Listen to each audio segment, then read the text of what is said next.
একজন আদবওয়ালা লোককে জিজ্ঞাসা করা হয়েছিল, এত ভালো আদবওয়ালা, এত নম্র তবিয়তের মানুষ আপনি কিভাবে হলেন, শিক্ষাটা কোথা থেকে পেয়েছেন?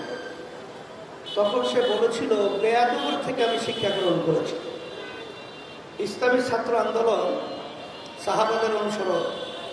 আমি তোমাদেরকে বলবো, অন্যান্য রাজনৈতিক দলের ছাত্র সংগঠন রয়েছে, তাদের আচরণগুলো আমাদের সামনে দিনের মতো পরিষ্কার। ওরা কিন্তু সন্ত্রাসী, খুনি, চাঁদাবাজি, বিভিন্ন অপকর্মের সাথে জড়িয়ে আছে। আর এর থেকে তোমরা শিক্ষা গ্রহণ করে তোমরা ভালো একটা আদর্শ, ইসলাম যে কি চায় এটা তোমরা বাংলার জমিনের ভিতরে বাস্তবায়ন করে দেখাতে হবে। আলহামদুলিল্লাহ, শুকরিয়া আদায় করছি যে 34 বছর হয়ে গেল ইসলামী ছাত্র আন্দোলন প্রতিষ্ঠিত হয়েছে। আল্লাহর রহমতে, আল্লাহর খাস মেহেরবানি, তোমাদের দোয়া, আজ পর্যন্ত কোনো বদনামের ছাপ ছাত্র আন্দোলনের ছেলেদের প্রতি আল্লাহর রহমতে কালির কোনো লেপন আল্লাহর ভজরে লাগে নাই। আর এ দ্বারাই সিগন্যাল আসছে যে তোমাদের মাধ্যমেই এই বাংলাদেশ সাধারণ অসহায় মানুষগুলো তারা স্বাধীন পাবে, অসহায় মানুষগুলো মাথা উঁচু করে দাঁড়াতে পারবে এবং এখান থেকে খুনিদেরকে তোমরাই জমিন থেকে উদ্ধার করতে পারবে। আমি বেশি লম্বা আলোচনা না করে সংক্ষেপে বলবো, আজকে 53 বছরে আমাদের দেশে সুষ্ঠু ধারা কোনো রাজনীতি প্রতিষ্ঠিত হয় নাই। আপনারা জানেন, গত বছর জুলাই আগস্ট ছাত্র যখন বৈষম্য বিরোধী সংগ্রামে যখন নেমেছিল, তখন তারা জীবন দিয়েছিল, পঙ্গু হয়েছিল, চক্ষু হারিয়েছিল, হাজার হাজার মায়ের কোল সন্তান হারা হয়েছিল। আমাদের মূল একটা লক্ষ্য উদ্দেশ্য ছিল, এ দেশকে আমরা সুন্দরভাবে সাজাবো, এই দেশটা আবার স্মরণীয় দেশ হবে, আর আমাদের দেশের টাকা পাচার হবে না, আর আমাদের মায়ের কোন সন্তান হারা হবে না, আর এই দেশে আইনাগার তৈরি হবে না, লক্ষ লক্ষ পরিবার মিথ্যা কেসের মাধ্যমে আর সংসার ধ্বংস হবে না, এরকম একটা দেশ আমরা চেয়েছিলাম।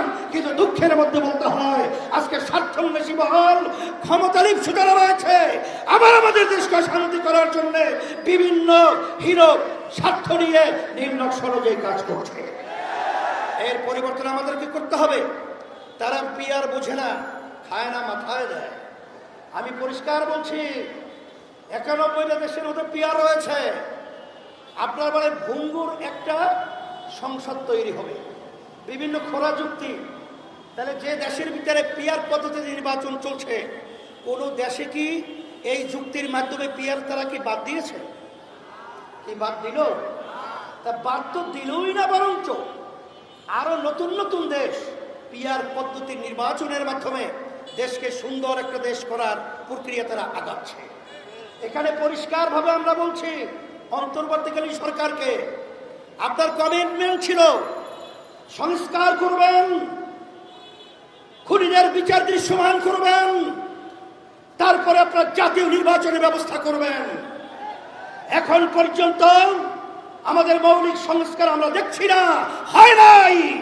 এরপরে আমরা দৃশ্যমান কোনো বিচার দেখি না, এটা দৃশ্যমান করতে হবে। আর সাথে সাথে বড় সংস্কার হলো এই 53 বছরে যে পদ্ধতিতে নির্বাচন হয়েছে, এই নির্বাচনের মাধ্যমেই ফ্যাসিস্ট তৈরি হয়েছে, খুনি তৈরি হয়েছে, চাঁদাবাজ তৈরি হয়েছে, আমাদের দেশের টাকা বিকাশের পাচার হয়েছে। এই নির্বাচন আর বাংলা চলতে, এই জন্য আমরা পরিষ্কার বলছি যে আমরা এদেশের সন্তান, এদেশ নিয়ে ভালো মন্দ নিয়ে চিন্তা করার দায়িত্ব আমাদের রয়েছে। আপনারা যেন তোর একটা নির্বাচন করবেন, আবার চাঁদাবাজদেরকে পুনর্বাহন করবেন, আর আমাদের মায়ের কোলে আবার সন্তান হারা হবে, এটা কখনোই আমাদের হুঁশ থাকতে, কথা থাকতে, মুখ থাকতে বন্ধ করবো না, বলতেই থাকবো, পরিবর্তন করতেই থাকবো। সেই লক্ষ্যেই আমি সকলকে আহ্বান জানাবো, সিংহভাগ রাজনৈতিক দল বাংলাদেশে তারা কিন্তু পিয়ার পদ্ধতিতে নির্বাচন চায়। এখানে চায় না কারা? এরা কি দেশের স্বার্থে, না ব্যক্তি, না দলের স্বার্থে? এটা কিন্তু আমরা জেনে ফেলেছি। যদি আপনারা নাই চান, আমরা পরিষ্কারভাবে বলছি, বাংলাদেশের জনগণের কাছে মতামতের জন্য পাঠিয়ে দেন, গণভোটের ব্যবস্থা করেন। কারণ সুজন তারা সাধারণ আমাদের মানুষের, বাংলাদেশের জনগণের কাছে তারা মতামত চেয়েছিল। 71% মানুষ পিআরের পক্ষে তারা মতামত প্রকাশ করেছে।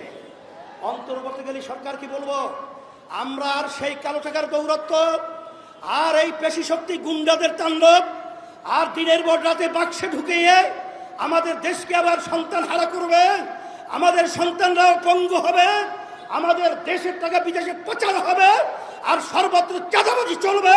এই পদ্ধতির নির্বাচন আমরা চাই না, হতে দেব আমরা এবং করতে পারবো না ইনশাআল্লাহ। এই আশাবাদ ব্যক্ত করে তোমাদেরকে অতন্ত্র প্রহরীর মতো দেশকে পাহারার দায়িত্ব রেখে আমি আমার আলোচনা শেষ করছি। সকলকে ধন্যবাদ জানাচ্ছি এই সুন্দর প্রোগ্রাম তোমরা উপহার দেয়। এখন আগামী ডাকসু নির্বাচনে ইসলামী ছাত্র আন্দোলন বাংলাদেশের প্যানেল ভিপি মোহাম্মদ ইয়াছিন আরাফাত, ইয়াসিন কোথায়? সবাই বলে আলহামদুলিল্লাহ। আর জিএস এই খাইরুল আহসান মারজান, মারজান কোথায়? মারজান। আর এজিএস সাইফুল মোহাম্মদ আলাউদ্দিন, আলহামদুলিল্লাহ। আল্লাহ এদেরকে ইসলামের জন্য, দেশের জন্য এবং শিক্ষাঙ্গনে সুন্দর পরিবেশ তৈরি করার জন্য আল্লাহ এদেরকে কবুল করুক, বিজয় দান করুক। আর পূর্ণ প্যানেল এখানে আছে, এখানে আপনারা দেখতেছেন, তোরা দ্বারা সামনে যাও, আংশিকরা আছে, ওদের জন্য সবাই দোয়া করবা। আল্লাহ যেন ইসলাম দেশ মানবতার পক্ষে কল্যাণে আল্লাহ কবুল করুন। আল্লাহুম্মা আমিন। রব্বানা আতিনা ফিদ দুনিয়া হাসানাহ ওয়া ফিল আখিরাতি হাসানাহ ওয়া কিনা আযাবান নার বিরহমাতিকা ইয়া আরহাম।